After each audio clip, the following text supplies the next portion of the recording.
Hello, this is Bonsai Anonymous, and it's Tuesday, 23rd of April, about 5:30 p.m. Fed the wild birds, watered all the plants. There's quite a few plants around here. We had our trees trimmed, and so that involved moving all the plants out of the way and very slowly getting them. Actually, I'm putting them where I want them now rather than where they ended up the last time when I just did it haphazardly. So it's good. It's just going to take me a while. All these plants that are over here on the table, they aren't going to be there that way. There's going to be shelving. Anyway, what I like to do is sit out here at the end of the day and either do the hot tub or this or both. And the hot tub filter shut the machine down today, so it's cold and it's not going to be warm by tomorrow or by tonight. So I'm going to stay warm with this instead. It's very nice. And so as a result of having our trees trimmed, we have a lot of logs around here. And this is a small one. Some of them are too big to go in there. I don't know what the heck I'm going to do with them. I might make stands for the bonsai plants out of that. So I like to sit here and look at this and make sure the birds have some food. There's some grackles over there. One grackle.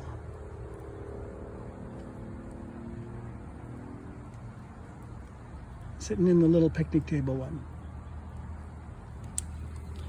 I saw a grackle sit on a branch so that it bent down far enough for him to use it as a perch to get in one of the bird feeders. I would say that qualifies as using tools.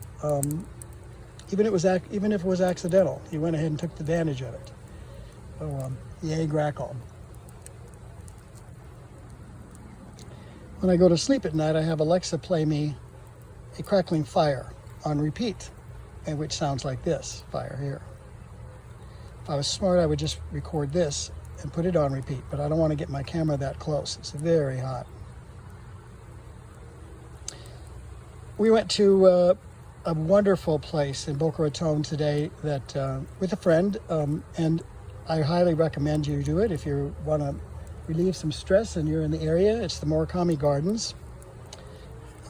I believe that they were, the land was a gift from a Japanese family that had a farm out there many, many years ago. I think the family's name was Yamato, although why it wouldn't be Murakami, I don't know. I'm probably wrong, but I think it was a gift. I'm just not sure of the family name.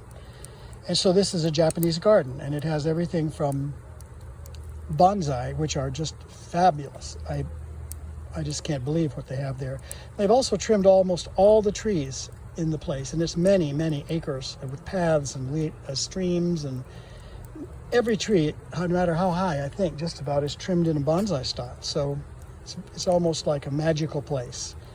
And we had some sushi for lunch at the little cafe that's there, and I tell you, I highly recommend it. And as long as I'm recommending things to people, oftentimes I tell people to stay away from Florida, and that is true in many ways. It's a very dangerous place right now for LGBT people. And so I would recommend that to let all this settle out and possibly get a new governor and a new legislature, and maybe we could start over here.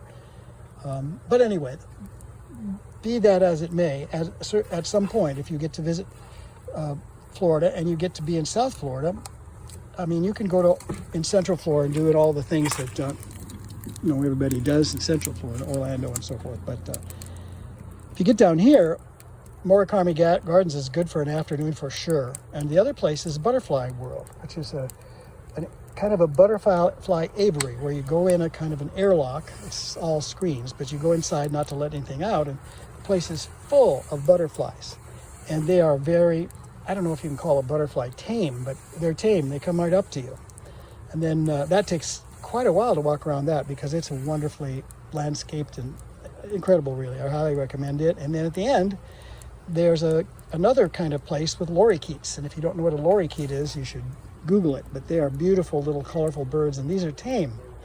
I don't know if they were pets at one point, or certainly are kind of pets now. When you go in there, they land right on your head and your shoulders and your hand if you hold it out, and you can feed them, and it's a joy to go there. And I haven't been there for a few years, so I need to get back. And of course, we have the beach. I'm going to start learning how to use a metal detector at the beach. And so at some point, maybe I'll be a millionaire. You know, what do you think? Anyway, Bonsai Anonymous out.